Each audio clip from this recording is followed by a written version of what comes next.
You are listening to Alex Nanlohi Podcast, to know the Lord and to make Him known.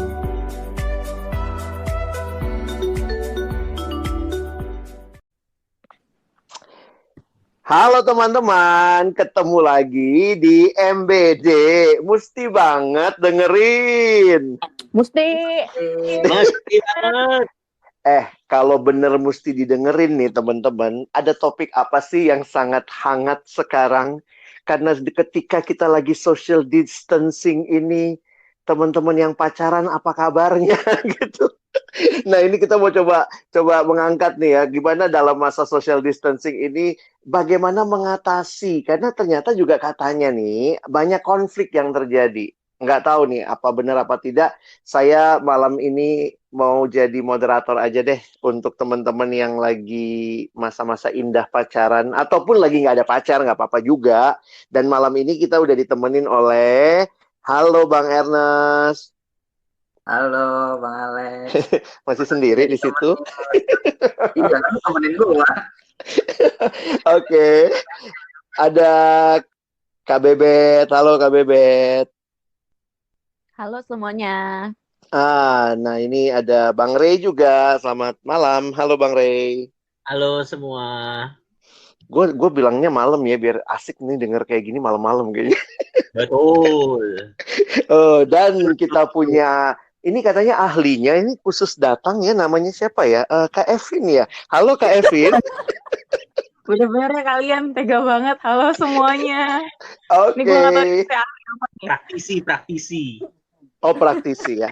Kita malam ini, kita kali ini mah nggak mau ngebully lah ya, tapi kita mau coba sama-sama dengerin. Karena teman-teman gimana sih apa yang terjadi dalam social distancing ini, dan kalau bicara konflik, adakah konflik dalam relasi yang terjadi, dan mungkin fokusnya kita mau ngelihat nih gimana teman-teman nyelesain konfliknya. Karena banyak hal bisa nyiptain konflik.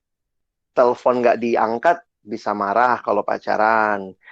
WA di read doang, lupa dibales, bisa marah. Pulsa nggak diisiin, itu pacar atau ini? Pulsa nggak diisiin bisa marah, begitu ya. Nah, gimana? Ini Kak Bebet kali ya, yang sudah nyalain mic duluan gitu. Kita open mic, silakan Kak Bebet. Gitu ya. Sebenarnya kalau aku di masa, kan udah diganti namanya Bang, bukan social distancing Bang, physical distancing. Oh, udah physical distancing. Oke deh. Jadi kalau di masa-masa jaga jarak ini sebenarnya nggak terlalu ada sih konflik yang gimana-mana banget. Maksudnya kayak biasa aja, sama seperti kayak dulu sebelum ada corona ya. Ya seputar kalau aku lebih ke misalnya nih pas chatting gitu kan. Ini kita udah kayak bikin artikel ya kan. Nah, pacar kita kayak lagi pakai handphone Asia gitu kan, ngebalesnya 2 kata gitu kan. Oke, siap gitu. Jadi ya kalau aku sih seputaran yang gitu. Tapi lebih parahnya kalau misalnya itu kita lagi serius gitu kan. Kita lagi serius karena cuman via chat gitu kan. Kok nih orang kayak bercanda gitu. Terus akhirnya itu yang bikin kadang-kadang kalau nggak langsung diutarain gitu ya, maksudnya menimbulkan asumsi-asumsi, aduh nih orang kenapa sih gitu, kok kayak gini sih, ini gue doang yang salah, gue yang aneh apa gimana sih gitu Bang. Kalau aku tuh lebih ke situ doang, nggak jauh berbeda dengan yang dulu corona belum ada. Oh, jadi semoga kali ini pacarnya mendengarkan gitu ya. Ya, pokoknya didengarkan ya, nanti saya mention kamu. Tapi biasanya kalau kayak gitu, Bet, pengalaman lo nih misalnya, terus kan ya, apakah langsung jadi konflik yang besar, atau misalnya lu ngambek atau apa? Gimana sih cara apa ya proses yang terjadi dalam, boleh sharing dikit lah relasi kalian gitu? Oke, baik. Sebenarnya sih kadang-kadang nggak langsung jadi marah juga gitu, tapi itu kayak tergantung situasi saat itu ya. Sebab kita manusia biasa gitu kan, kadang-kadang bisa lagi di masa-masa yang moodnya lagi baik gitu kan, lagi bahagia gitu. Tapi kadang-kadang juga lagi ada di masa yang lagi mumet, misalnya ada beberapa hal yang belum selesai, kerjaan, pelayanan gitu.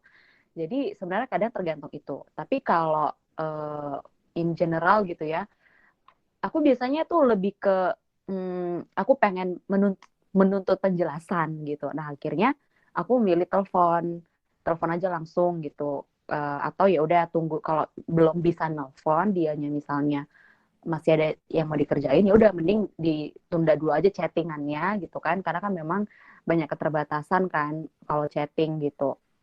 Nah, akhirnya aku tunggu aja sampai bisa nelfon gitu. Nah, biasanya selesainya di situ, Bang. Pas di telepon itu memastikan lagi.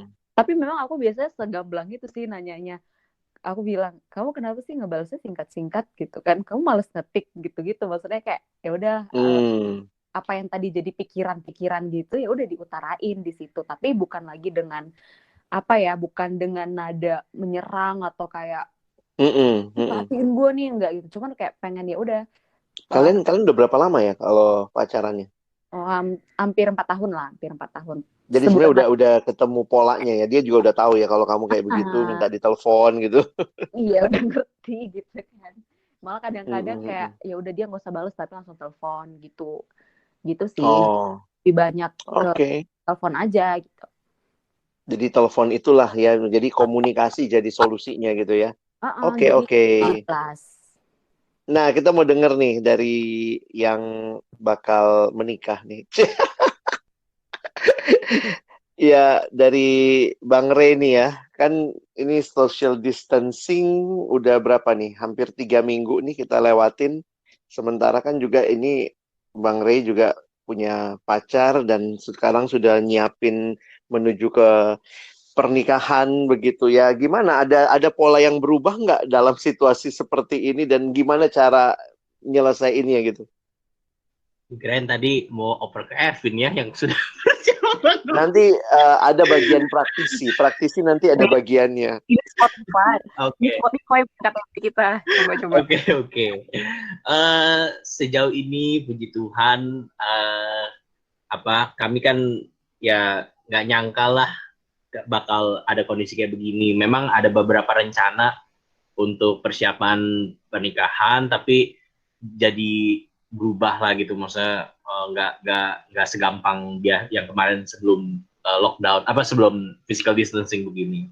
Lalu dalam hal pola, ya bersyukur sih dengan pola work from home gini bisa curi-curi waktu buat ngobrol di siang hari, karena kan kalau di kantor mungkin nggak bisa. Kalau sekarang sama-sama di rumah, bisalah jam istirahat atau makan siang gitu kan, tetap break dulu, terus jadi bisa nelfon atau mungkin nanya kabar kayak gitu. Yang ya kalau kangen ya kangen lah, kan kayak nggak ketemu 3 minggu tatap muka walaupun video call, tapi kayak tetaplah beda kayak gitu. Paling yang rada berubah karena masing-masing kita kan punya cara sendiri-sendiri ya di rumah. Pacarku dengan kerjaannya di work from home itu juga ternyata jadi bisa sampai karena dari rumah tuh kadang-kadang jadi pertimbangannya bisa kapan aja gitu. Jadi kadang-kadang juga udah capek, jadi malah malamnya jadi mungkin gak sempet ngobrol panjang atau sharing teleponan kayak gitu. Dan lebih ke arah pola ininya sih, pola bagaimana bisa tetap menyiapkan hal-hal persiapan pernikahan kayak gitu. Kadang-kadang kan yang harusnya ketemu, maksudnya harusnya lebih enak ngomong ketemu, jadi banyak ya udah sepotong-sepotong aja kayak gitu. Itu yang bikin yang rada jadi tantangan sih kayak gitu. Jadi sempet kayak nggak sampai konflik gimana, cuma komunikasi emang jadi kayak berubah karena ritme hidupnya berubah. Oke. Jadi ya bukan sampai ada potensi konflik, mungkin ada tapi nggak jadi konflik karena ada cara makin nemu kali ya cara pola komunikasi dalam situasi seperti ini ya. Iya betul. Jadi ya memang jadi beda, tapi belajarlah apa-apa jadi ya udah via online aja atau telepon atau video call kayak gitu. Kalau ini tanya ke Ernest dulu kali ya. Walaupun belum punya pasangan misalnya, tapi apakah juga ada potensi konflik dalam physical distancing? Mungkin konflik batin? Bisa aja kan gitu ya. Konflik dengan diri sendiri atau apa sih yang lagi dirasain gitu loh. Maksudnya apakah makin uring-uringan kah gitu. Gimana? Ah, masa konflik batin ya diskusi? Enggak juga sih ya. Potensi konflik mungkin mungkin ini Lu kali ya. pacaran batin lu, Nes. Oke, gue juga bingung nih.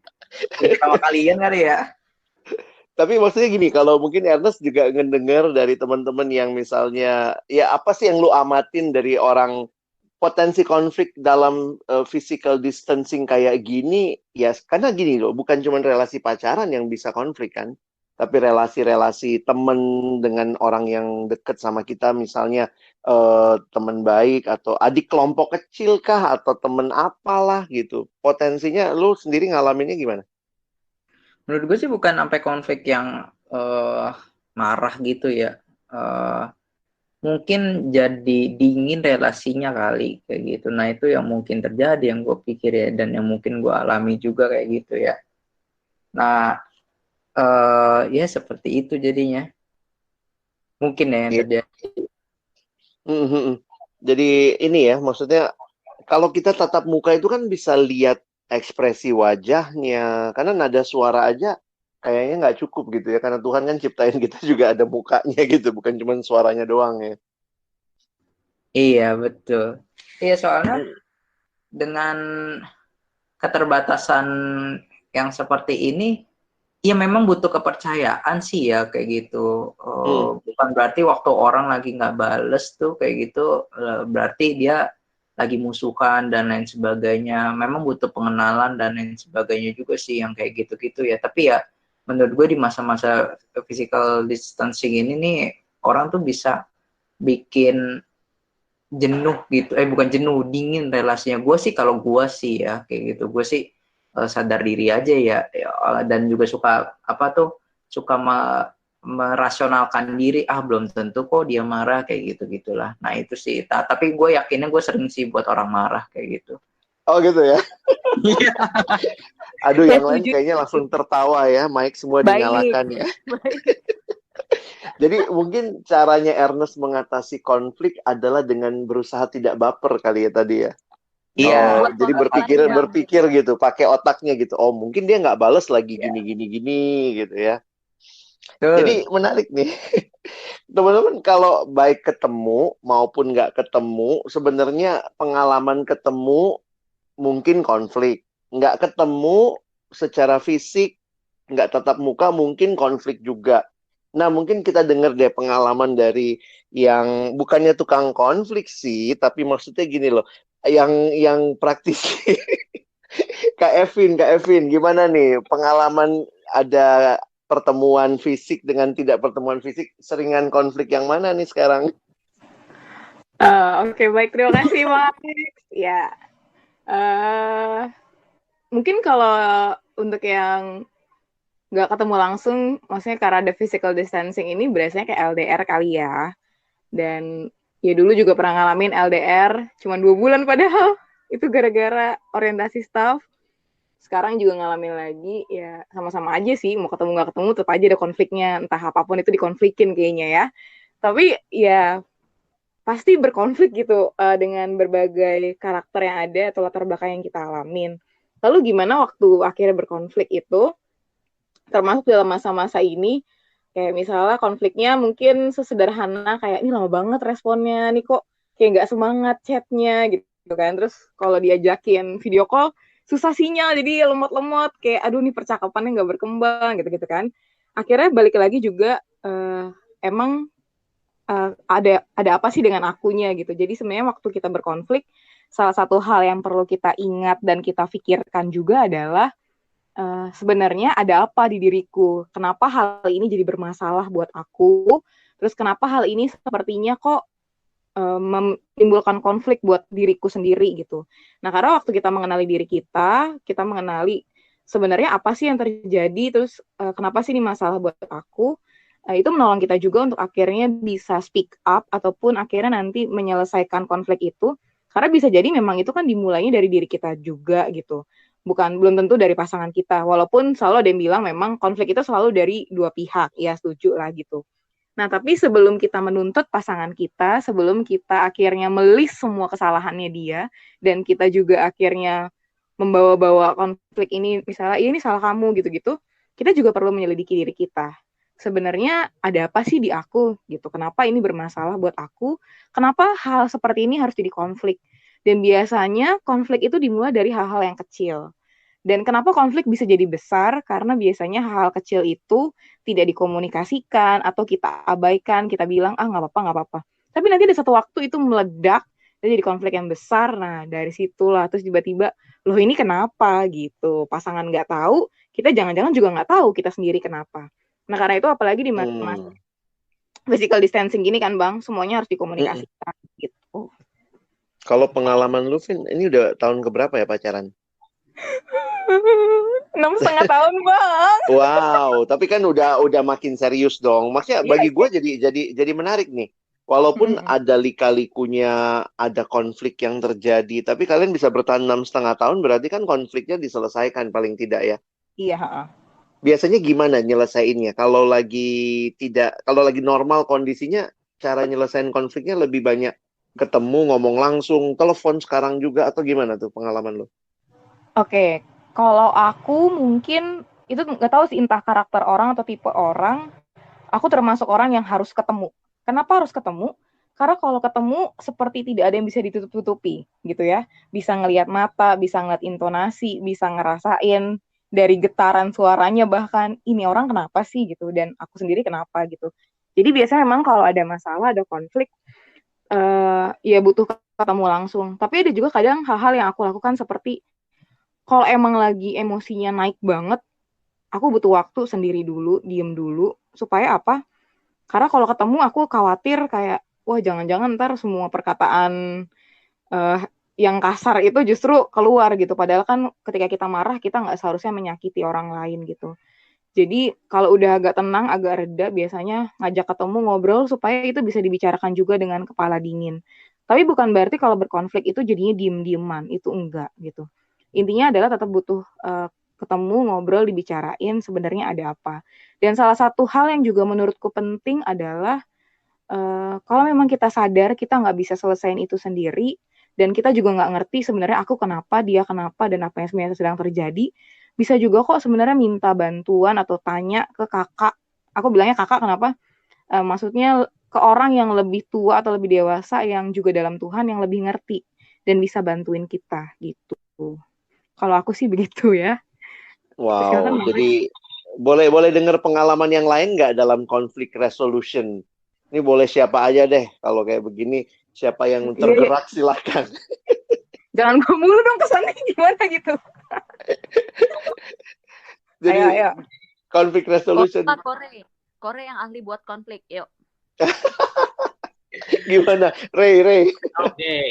Kalau aku kan kemarin di pembinaan pranikah tuh ada juga tema tentang konflik, dan uniknya tema tentang konflik itu dipasangkan sama komunikasi kayak gitu. Jadi hampir bisa dipastikan kalau ada masalah di cara kita komunikasi itu pasti menimbulkan konflik kayak gitu.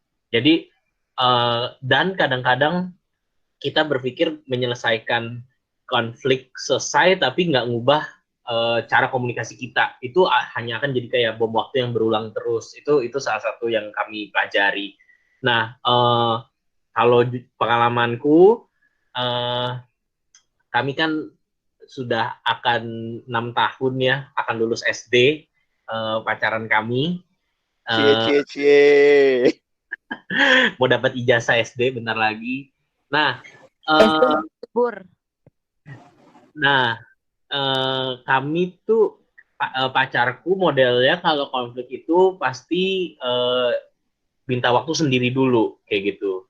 Dan aku jujur kalau kayak begitu tuh ngerasa kayak kebingungan sendiri ya, cowok lah ya gitu, maksudnya kayak kebingungan sendiri dan kayak ngerasa ditinggalin kayak gitu, kayak terus ini jadi kita mau kayak gimana kayak gitu. Cuma mungkin dengan pengalaman seperti itu nolongin kami semua masing-masing bisa berpikir dengan tenang sebenarnya apa sih yang jadi masalah gitu, apa sih sebenarnya yang jadi dibalik, maksudnya aduh kok marah atau sedih, tapi sebenarnya apa yang jadi permintaan gitu, apa yang menjadi keinginan, apa yang menjadi uh, titik temunya kayak gitu. Sebenarnya dibalik masalah yang dialamin atau dikomplainin, apa sih sebenarnya yang diinginkan kayak gitu. Nah itu memang menurutku sih, aku sejauh ini pengalamannya harus bertemu, memang nggak mungkin cuma jarak jauh kayak gitu, cuma penjelasan doang. Nah aku jujur orangnya kayak cara profesor kali ya, kalau konflik tuh dengan penjelasan kayak gitu, menjelaskan kayak gitu. Uh, dan nggak semua, dan ya belum tentu pasangan kita itu butuh penjelasan, sebenarnya butuhnya tuh didengar atau butuhnya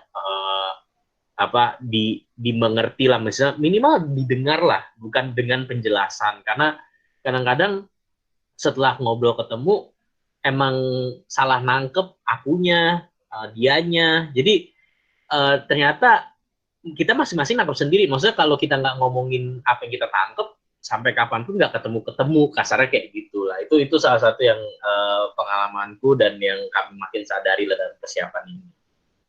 Nah, kalau bicara tadi soal apa menjelaskan, maksudnya biasanya pengalaman lu tuh ngejelasin di WA panjang gitu ya, biasanya gitu ya? Oh, enggak.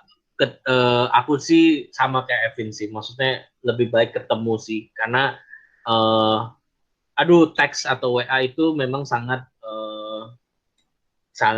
multitafsir lah, dan menurutku itu nggak cukup untuk nggak cukup untuk menunjukkan bahwa kita emang mau menyelesaikan konflik ini kayak gitu. Itu makanya kami selalu, pengalaman kami sih tetap ketemu kayak gitu.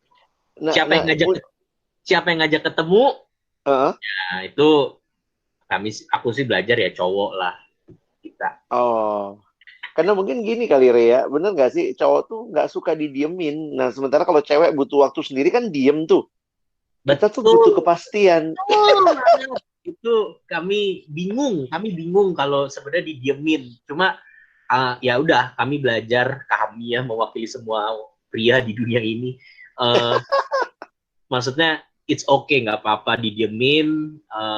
Kita pun juga mikir lah, kayak maksudnya ya mungkin aja emang bener kita salah perkataan atau mungkin salah intensi kayak gitu. Maksudnya itu juga jadi, aku juga belajar lah, maksudnya masalah tuh nggak harus selesai dengan ya udah harus selesai gini biar jelas gini. Kadang-kadang emang perlu waktu. Oke. Nah, pengalaman teman-teman yang lain gimana? Kalau lagi ngalamin konflik dalam relasi, biasanya gimana nih? Mungkin dari sisi perempuan dulu nih, yang dari Bebet misalnya, gimana, Bet? Biasanya sih kalau misal aku lagi ada konflik, memang butuh juga waktu untuk untuk sendiri kayak kata Gaby. Cuman aku juga tipikal yang nggak bisa lama-lama karena pengen juga segera menyelesaikan gitu. Jadi paling kalau bisa tadinya chatting gitu kan, ya udah diamin dulu aja sekitar berapa puluh menit gitu.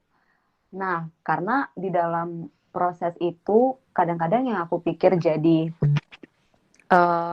maksudnya perlu juga untuk diperhatikan adalah konflik nggak selalu menunjukkan apa yang salah di pasangan kita, tapi apa yang salah di diri kita gitu. Jadi aku banyak akhirnya di waktu-waktu itu coba kayak refleksi ulang, kenapa sih ini awalnya jadi masalah gitu kan.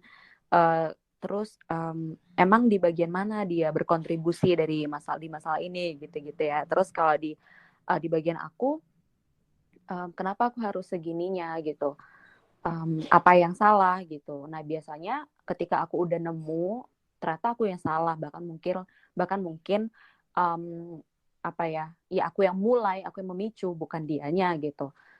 Dan kalau aku sih nggak tahu ya Bang ya, aku memang tipikal yang dari dulu kalau memang udah yakin akan sesuatu, aku nggak sungkan untuk cerita aja gitu. Jadi aku akan datang lebih dulu untuk minta maaf gitu. Kalau memang di bagian itu aku tahu aku yang salah gitu. Tapi juga kalau misalnya aku udah yakin dia juga ada, menurut aku ya di bagian ini dia juga salah, aku akan confirm sama dia. Menurut kamu gimana? Kalau aku nggak suka dengan cara seperti ini ya dan sebagainya gitu. Dan dari sisi kamu gimana? Menurut kamu gimana ya? Kayak kamu sadar nggak sih kamu lagi salah gitu di bagian itu, atau ternyata itu memang caramu gitu. Nah akhirnya dengan pola yang seperti itu secara berulang, akhirnya makin tahu apa yang misalnya apa yang preferable buat aku, apa yang preferable buat dia, dan cara gimana yang lebih baik untuk menyelesaikan gitu. Kayak misalnya ini baru hari ini aja tuh, aku nggak bilang konflik ya, misalnya kayak gimana ya, jadi ada masalah lah gitu, misalnya kayak jadi pacar aku gitu kan cerita dia sakit ya, udah 2 hari gitu. Intinya aku tanya apa gejalanya gitu kan, ya namanya lagi di wabah-wabah COVID gini kan, kita langsung gimana gitu kan Bang, nggak lagi COVID aja kita kalau memang pasangan kita pasti kita khawatir gitu. Akhirnya aku tanya, oh gini, terus aku coba kasih nasihat dong gitu kan, ya gini, terus dianya intinya gini, dia merasa dia sudah melakukan yang terbaik gitu, tapi aku nggak merasa dia udah melakukan yang terbaik untuk menjaga kesehatan kayak gitu. Nah jadi aku tadi aku bilang jangan kayak gitu, harus di trace apa yang misalnya dari pola makan kah atau pola kerjamu kah, karena kan kalau misalnya WFH gini kadang-kadang ya malah nggak nentu kan kapan istirahatnya, kapan kerjanya gitu kan. Jadi bisa aja sampai udah malam ya masih kerja gitu, padahal harusnya bisa istirahat sebentar atau jalan keluar ngapain kayak gitu. Nah akhirnya masalahnya terjadi di chat. Aku mencoba telepon aja langsung gitu. Akhirnya setelah telepon, ya lama-lama akhirnya ngerti juga ya, oh iya memang dia udah merasa sudah melakukan yang terbaik gitu. Tapi kalau kalau aku merasa itu belum terbaik, ya udah tinggal aku kasih masukan. Nah, akhirnya nemu juga tuh titik tengahnya di mana gitu. Wah, menarik nih. Wah, kalau misalnya diem nih, gue mau sedikit tentang diem nih. Kalau konflik, kalau boleh tahu nggak? Kalau tadi Bebet lu bilang lu juga biasa gitu ya, maksudnya untuk sementara lu diemin berapa lama, Bet? Berapa Nggak jam? sih Bang, gue nggak sampai, pokoknya nggak sampai kita tidur gitu, misalnya kalau terjadinya pagi ya, nggak sampai besoknya gitu. Kalau malam pasti kalau bisa sebelum malam itu berakhir juga harus diselesaiin gitu. Karena kan kesusahan kelas sehari kan gitu. Iya. Pengen dengar dari Evin deh. Vin, kalau lu sendiri juga ada pola mendiamkan gitu nggak sih? Aku ada. Dan aku berasa sih Evin yang beberapa tahun yang lalu sama Evin yang sekarang tuh agak beda. Bedanya gimana? Dulu awal-awal pacaran 2 tahun pertama gitu-gitu, aku tuh lebih banyak diam satu sisi karena aku juga berharap pacarku harus menyadari kesalahannya. Pacarku harus lebih dahulu berinisiatif. Pacarku harus peka aku tuh kenapa. Kalau tiba-tiba aku nggak bales chat atau aku diemin gitu-gitu. Jadi aku lebih banyak seperti itu. Nah, seiring berjalannya waktu, aku sadar, dan aku pun sadar juga karena ya beberapa kakak juga yang menolongku, satu kan juga Bang Alex yang waktu itu ngasih tahu, jangan diemin deh. Dia ngomong gitu. Karena gue cowok gitu, gue tahu apa yang dia didiemin. Nah kan kami tuh, gue nggak tahu sih kami atau emang gue doang yang rasa perempuan tuh kayak, ayo dong lu inisiatif, ayo dong lu peka gitu. Nah, in reality teman-teman nggak bisa kayak gitu. Memang kita butuh kasih tahu, kita butuh omongin. Apa sih yang salah, di mana salahnya, di mana sih kita nggak seraknya. Kenapa? Ya karena pacar kita bukan Tuhan gitu, dia nggak bisa benar-benar tahu hati kita, dan jangan-jangan kita sendiri pun sebagai perempuan juga sebenarnya kita nggak ngerti kita maunya apa sih sebenarnya gitu kan. Nah jadi memang kalau ditanya biasanya ngediemin berapa lama, dulu tuh bisa kali lama banget gitu ya. Pernah ada kali 2 minggu, sebulan kali ya, gue lupa. Saking udah bete-nya, nggak sih 2 minggu, 3 minggu kayak waktu itu. Tapi makin kesini, akhirnya makin berubah sih. Kenapa? Karena aku Mm-mm. makin sadar kalau semakin didiamnya lama, ya udah justru semakin istilahnya apa ya? Masalahnya tidak selesai, lalu bisa jadi kepahitannya itu makin bertambah, kekesalannya makin Mm-mm. bertambah, dan berbagai asumsi itu justru muncul di pikiran. Nah, karena itu memang baiknya ya nggak lama-lama diem. Kalaupun diem, itu tuh bukan diem karena marah sih, tapi memang diem untuk menenangkan hati dan pikiran dulu sebelum akhirnya ngajak ngobrol. Karena kalau lagi emosi-emosinya, terus ngobrol yang ada bisa jadi cuma teriak-teriak doang isinya gitu, atau memaki atau apapun itulah gitu. Jadi mendingan memang tarik nafas dulu, Nah, diam, berdoa sama Tuhan, ngobrol gitu. Gua gini loh, Vin. Gue suka ngelihatnya seperti mungkin yang lu bilang ya, beberapa kali menolong orang dalam relasi gitu ya. Banyak yang ceweknya tuh diem untuk menghukum cowoknya. Ya, lu harusnya ngerti dong, lu harusnya tahu dong, lu harusnya minta maaf duluan dong. Jadi akhirnya diem, nggak ngasih tahu dia mau apa, cowoknya juga nggak peka-peka amat gitu ya. Ya, gue dulu kan begitu, Bang. Kan lu tahu. Oh gitu ya. Oh, lu Gua dong dulu yang begitu, cerita kan? waktu itu ya. Nggak mungkin gue salah kita- satunya. Tapi kan akhirnya gue bertobat gitu kan. Nah, kita dengar sisi inilah ya, dengar sisi cewek nih sekarang ya. Jadi bener-bener teman-teman cewek tolong dengerin Evin nih gimana berubahnya. Iya sih, itu memang, apalagi gini, aku nggak tahu sih, aku sempat sadar juga salah satu yang mempengaruhi itu, nggak tahu itu natur cewek atau gimana, tapi ada beberapa bayangan atau imajinasi dari drama Korea yang bikin kita punya ekspektasi seharusnya lo kayak gini. Nah, kita lupa naskah Korea itu kebanyakan ditulis oleh cewek. Jadi apa yang dilakukan oleh pria-pria itu kebanyakan adalah ekspektasi perempuan. Nah, kebanyakan di film-film drama itu, pria itu inisiatif, peka, terus apa ya, penuh Cowok Korea banget ya. Gitu. Sebenarnya in reality ya mungkin ada, tapi case-nya 1 dibandingin 1000 mungkin ya, gue juga nggak tahu sih gitu. Ya pasti relasi itu kan butuh kerja sama keduanya gitu. Kita nggak bisa terus-terusan nuntut atau nunggu doang gitu. Kita juga butuh bergerak aktif. Kenapa bergerak aktif sih? Udah kayak olahraga. Kita juga butuh inisiatif lah gitu. Oke. Vin, thank you ya. Nah, itu kan dari sisi ceweknya ya. Dari cewek juga berubah. Kalau cowok nih, pengen dengar dari praktisi yang lain, dari Bang Ernest kali ya. Sebagai cowok, gimana Bang Ernest untuk bisa gimana ya? Bisa dalam relasi itu, karena mungkin boleh denger nggak sebenarnya cowok tuh bingung nggak sih kalau ceweknya diem gitu? Kalau atau pengalaman dalam relasi, kalau nggak usah bilang cewek deh, kalau cowok sama cowok pun, kalau misalnya yang satunya diem, itu pengalaman lu kayak apa tuh, Nes, dalam relasi? Kalau gue ngelihatnya gini sih ya,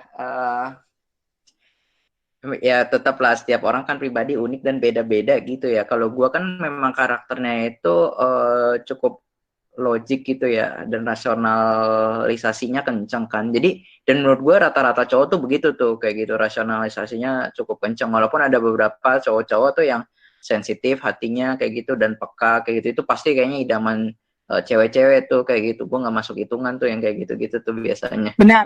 Oh, benar. Jangan numpang curhat dong. Nah, gue tuh jadinya ini sih, kalau misalnya lagi konflik gitu, terus dia diem, ya udah gue juga kagak tahu apa-apa kayak gitu. Jangan kita rasionalisasinya kencang tuh. Nanti gue pikir oh ya udah nanti ngomong, oh ya udah emang lagi gak ada bahasan pembicaraan, oh emang dia lagi mau diem aja kali kayak gitu. Nah itu yang mesti diomongin sih. Nah satu sisi memang bagi yang laki-laki perlu belajar sih ya, perlu belajar untuk memperhatikan kayak gitu, perlu belajar sebenarnya bukan belajar peka gitu ya, tapi belajar memperhatikan dan peduli sih. Itu sih yang menurut gue tuh perlu dilakukan ya, karena orang kan setiap manusia tuh punya kebiasaan gitu, punya habit. Nah, ketika seseorang tuh nggak melakukan sesuatu berdasarkan habitnya, itu lagi kenapa-napa gitu. Nah, itu yang sebenarnya sih menurut gue bisa dipertanyakan sih kayak gitu. Nah, sampai batas tertentu kalau udah jauh banget melenceng dari habitnya, nah itu udah jelas-jelas lagi kenapa-kenapa tuh kayak gitu. Nah, gue kadang-kadang suka memperhatikannya gitu sih. Dulu juga selama berelasi pun juga gue kelihatan tuh kayak kalau lagi pengen ini kayak gitu, kalau lagi konflik kayak gitu, atau lagi ada sesuatu yang ingin Nah, di tapi Ines gini nih, ini. kadang-kadang kan kita nanya nih, ini kayak gue juga sharing pengalaman pribadi ya, bagaimana berelasi kan, kita nanya, kamu kenapa sih? Terus jawabnya, nggak ada apa-apa. Itu gimana dong? Ya udah kalau gue ya nih ya, kalau gue nih ya, gue kadang-kadang kayak gini, gue udah jawab, lu jawab begitu, ya udah bukan urusan gue lagi, salah lu. Kalau gue begitu. Ya ampun, kejam banget. Nah, itu tuh, kita coba saling melihat nih ya. Cowok tuh sesimpel itukah gitu ya. Jadi memang cowok harus belajar apa tadi? Apa perlu nonton drama Korea kali ya, Vin ya?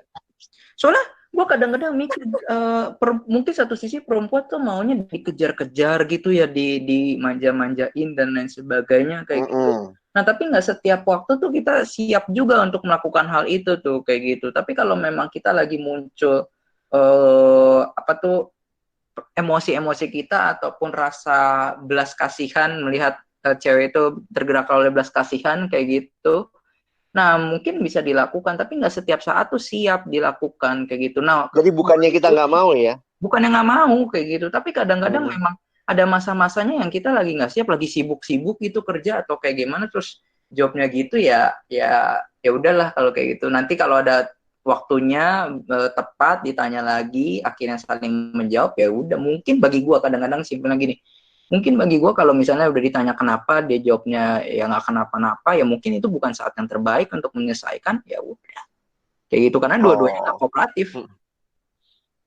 Nah, sekarang kita dengar dari Ray dulu nih, dari sisi cowok nih, sebelum nanti cewek siapkan pembelaan. Bukan pembelaan lah ya, maksudnya aku pengen dengar perspektif supaya teman-teman yang dengar ini juga bisa ngerti ini. Jangan-jangan waktu kita lagi konflik, lagi diem-dieman, di pikiran cowok apa, di pikiran cewek apa, padahal tetap saling sayang sih. Nah, Ray gimana nih? Kalau dari pengalamanku, yang aku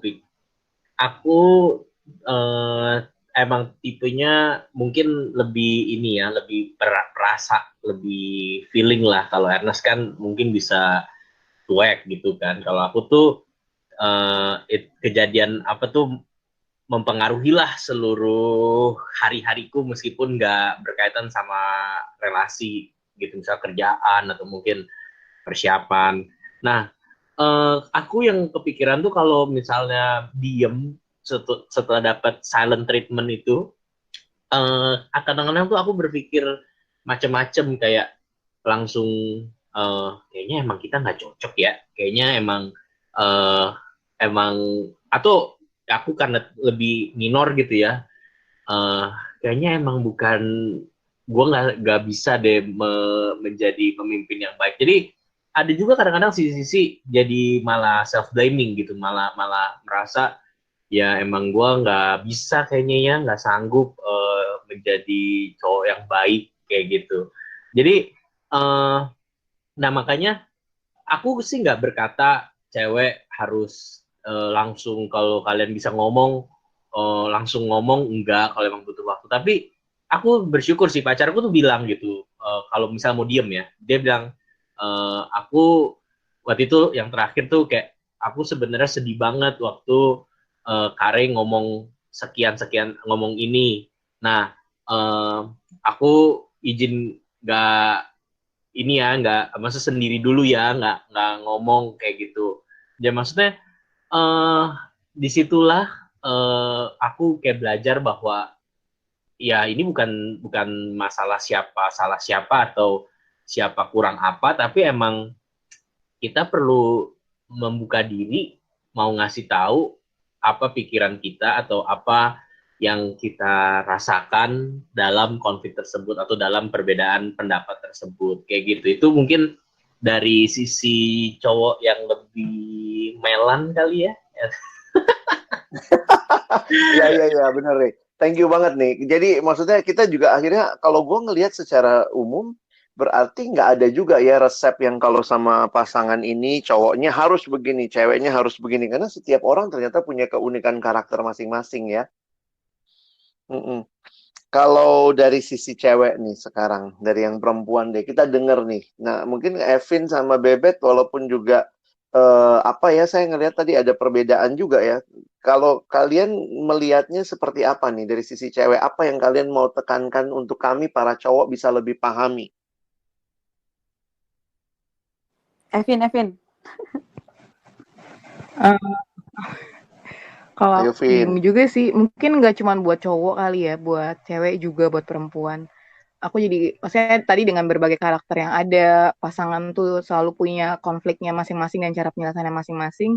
Aku jadi inget prinsip kasih begitu kan, kalau di Filipi ya kalau nggak salah, yang bagaimana seharusnya kita punya pikiran dan perasaan seperti Kristus, yang memang memikirkan, yang terutama tuh bukan memikirkan diri sendiri gitu. Nah, buatku itu juga sangat berpengaruh dalam relasi pacaran. Waktu kita nggak mengutamakan diri kita, waktu kita nggak cuma mikirin apa sih maunya aku, apa sih yang terbaik buat aku gitu, tapi memang lebih kepada relasi itu sendiri, apa yang mau kita perjuangin gitu. Nah, jadi prinsip kasih yang bagaimana mengutamakan yang lain juga begitu, itu berpengaruh banyak sih di dalam penyelesaian konflik ataupun menghadapi konflik begitu. Jadi seperti kalau ya tadi cowok ternyata punya cara pandang kayak gini. Nah, kan berarti kita tahu kan loh.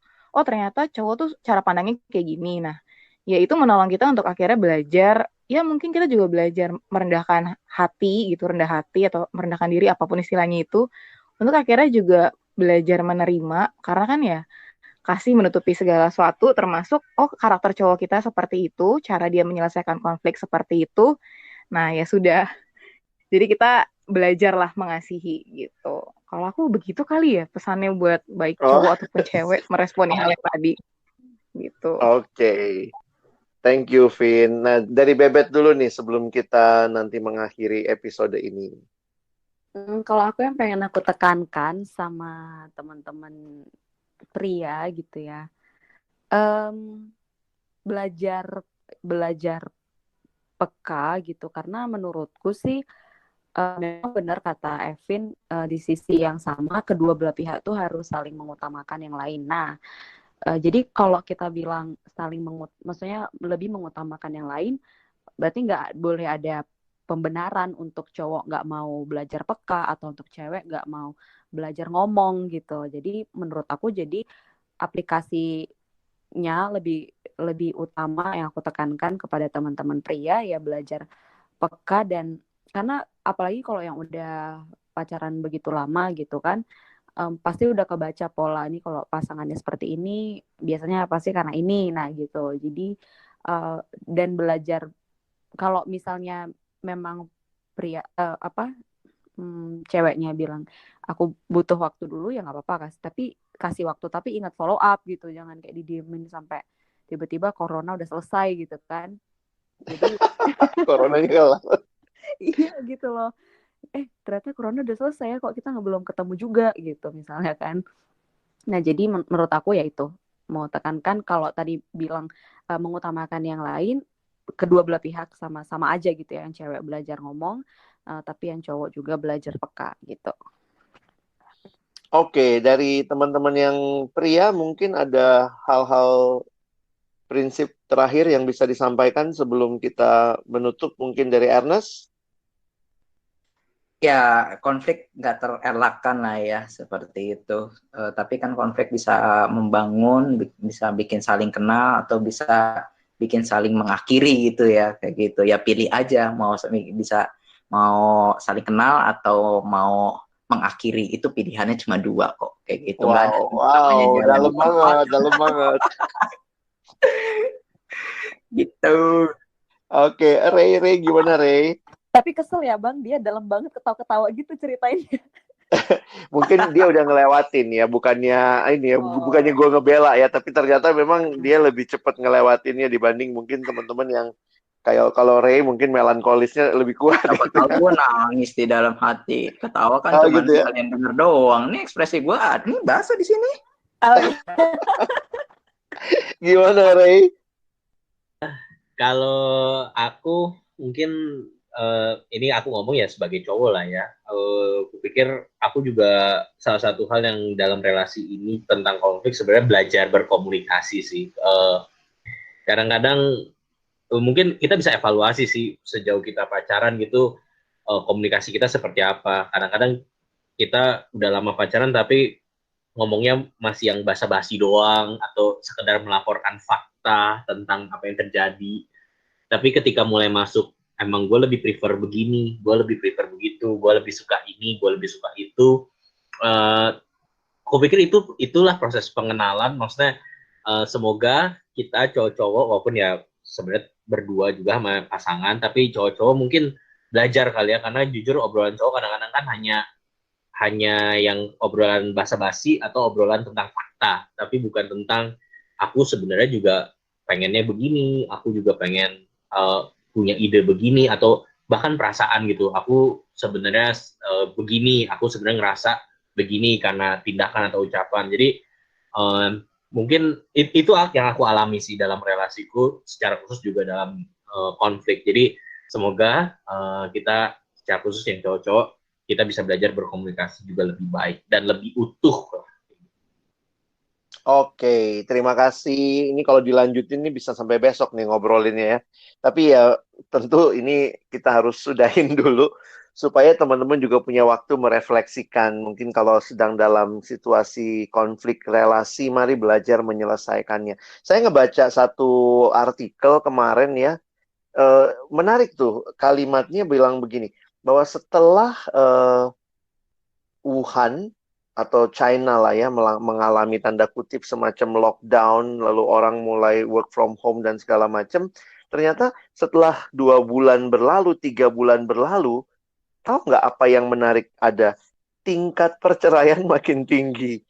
Jadi ternyata waktu bareng-bareng di rumah, ini jadi akhirnya aku ngelihat nih, bukan masalah lagi deket atau lagi jauh. Ini waktu lagi bareng-bareng di rumah suami istri yang mungkin setiap hari dulunya cuma kerja doang, tapi ketemu lagi suaminya, istrinya tiap hari ketemu, ternyata makin menemukan perbedaan, bisa jadi konflik dan akhirnya juga memilih bercerai. Dan ngeri banget begitu ya. Jadi akhirnya belajar untuk memahami, iya ya, yang namanya relasi ini adalah sebuah proses seumur hidup. Walaupun kita sudah pacaran sekian lama, tetap di dalamnya, ya gue seneng tuh tadi, apakah konflik-konflik ini mendewasakan kita, sehingga kita nggak larut dalam konflik, kita berani menghadapi dan akhirnya bisa selesai, dan itu makin memberikan pertumbuhan karakter masing-masing kita. Oke deh, jadi ya kiranya buat teman-teman Cayo yang lagi berjuang dengan relasi, jangan give up. Kalau memang masih bisa diperjuangkan, ya ini satu hal yang layak dan pantas untuk teman-teman perjuangkan. Tentunya dengan Tuhan kalian akan menikmati kekuatan. Oke teman-teman, jadi MBD mesti banget dengerin. Mesti banget.